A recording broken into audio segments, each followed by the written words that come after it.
Bismillahir Rahmanir Rahim. Assalamu alaykum wa rahmatullahi wa barakatuh. Alhamdulillahi alladhi ja'alana min ahli sunnati wal jamaa. Wassalatu wassalamu ala sayyidina Muhammadin alladhi hathana bit-ta'a wa ala alihi wa sahbihi ulil huda wash-shaja'a. Langu jina ni Ustadh Maalim Omar. Karibu tena mtazamaji wa Rapta TV Maisha Mitindo. Leo tupo ndani ya Ramadhani ya 20. Kumi hili tulioanza nalo Bwana Mtume Muhammad sallallahu alaihi wasallam imepokewa kuwa linapoingia kumi la mwisho yeye alikuwa shadda mizarau, akikaza kibwebwe chake. Imepokewa kwa Bwana Mtume Muhammad sallallahu alaihi wasallam yeye Ramadhani ilipokuwa ikiingia alikuwa akiipokea kwa taratibu, tofauti na sisi ambavyo ikiingia Ramadhani huwa tunaipokea kwa fujo, tunakuwa tunajaa sana msikitini. Lakini kadri Ramadhani inavyozidi kwenda mbele watu wanakuwa wanazidi kupungua katika nyumba za ibada.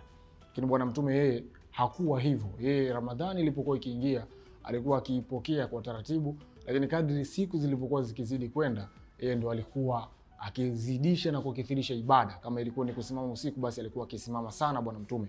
Lakini pia vile vile Qur'an alikuwa ikisomwa sana, tofauti na sisi ambavyo leo tunakuwa tunaipokea kwa shangwe, kwa fujo zote. Lakini kadri inavyozidi kwenda tunakuwa tunapungua katika nyumba za ibada. Hii tunakuwa tunakwenda kinyume na mafundisho ya Bwana Mtume Muhammad sallallahu alaihi wasallam, kwani yeye kana idha dakhara ashrul awakhir shadda mizara, kwamba ilipokuwa ikiingia kumi hili la mwisho yeye alikuwa akikaza kibwebwe, kisha akiwaamsha watu wake kwa ajili ya kukaza, yani na kuendelea kufanya ibada kwa spidi kubwa na kwa nguvu zote, kinyume na sisi ambavyo leo tumekuwa tunapungua katika nyumba zetu za ibada.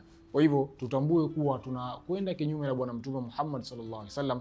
Kama hivyo tunapofanya kuwa tunapungua kwa kuwa Ramadhani inaelekea kuisha, basi na sisi tunapungua katika nyumba za ibada, tunakuwa tunakwenda kinyume na mafundisho ya Bwana Mtume Muhammad sallallahu alaihi wasallam. Na Mwenyezi Mungu Subhanahu wa Ta'ala ametuambia Bwana Mtume yeye ndiyo kioo chetu, ndiyo kiigizo chetu. Laqad kana lakum fi rasulillahi uswatun hasan, kwamba Bwana Mtume amekuwa kwetu sisi ndiyo kiigizo kilichokuwa chema.